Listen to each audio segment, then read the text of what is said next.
Hello everyone and welcome to this new video.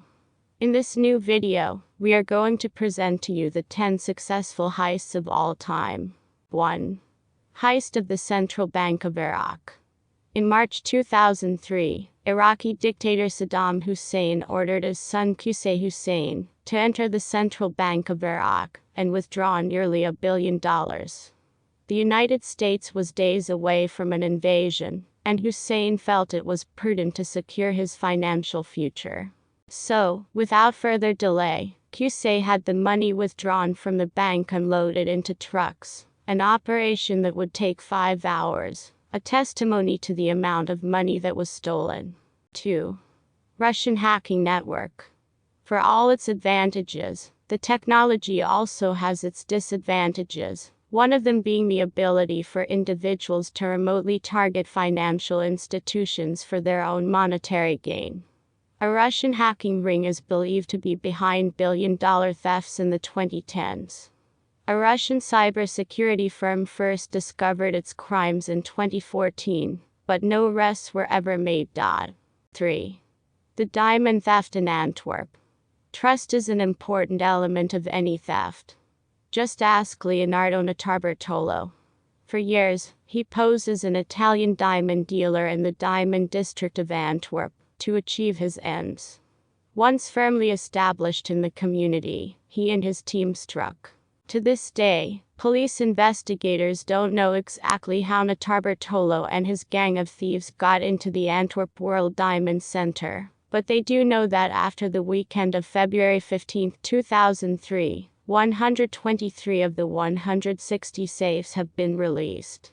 Of their content in the end. 4. Hatton Garden safe burglary. More than $270 million lost. On the first weekend of April 2015, a group of men disabled an elevator shaft, pushed it back, and then drilled a hole in a vault with an electric drill to enter the Hatton Garden Safe Deposit Company. The underground facility housed hundreds of millions of valuables, many of which were stolen by the gang over the weekend. 5. Pink Panther ring. More than $500 million lost.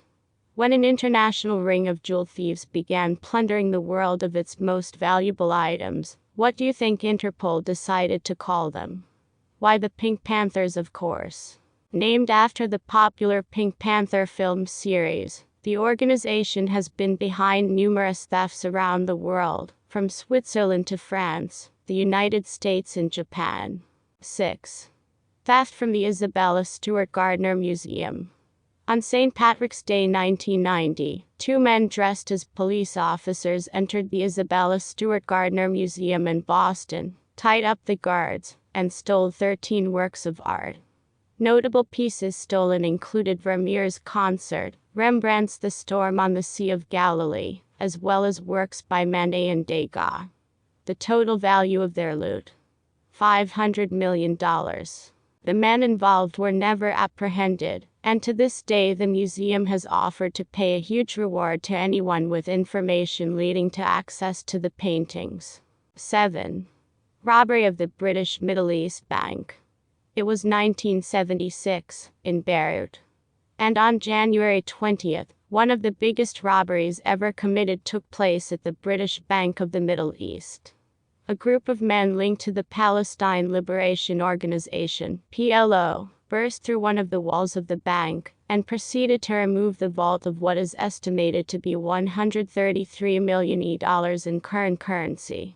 This included gold bars, jewelry, and enough foreign currency to fund more than a few trips around the world. 8. Brink's-Mat warehouse robbery.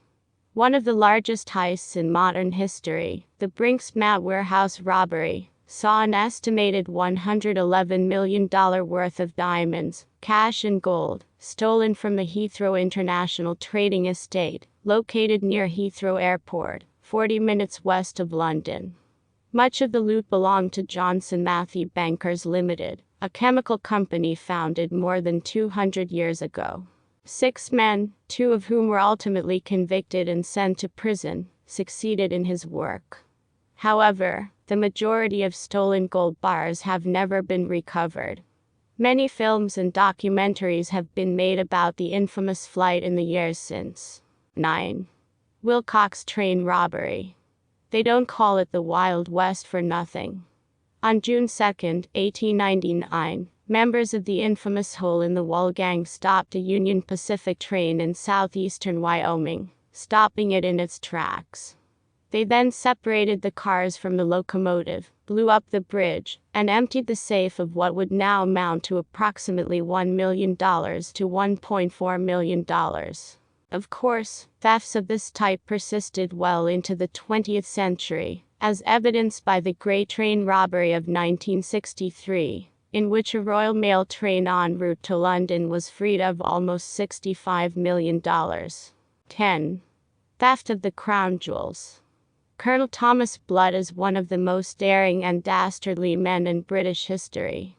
On May 9, 1671, he infiltrated the Tower of London with 3 other men, and set out to steal the crown jewels of England, which included a crown, an orb and a scepter. On his way out, Blood was captured but immediately declared, "I will answer to no one but the king himself." Blood was well aware that King Charles had a weakness for brave thieves, and believed he could talk his way out of his unfortunate situation.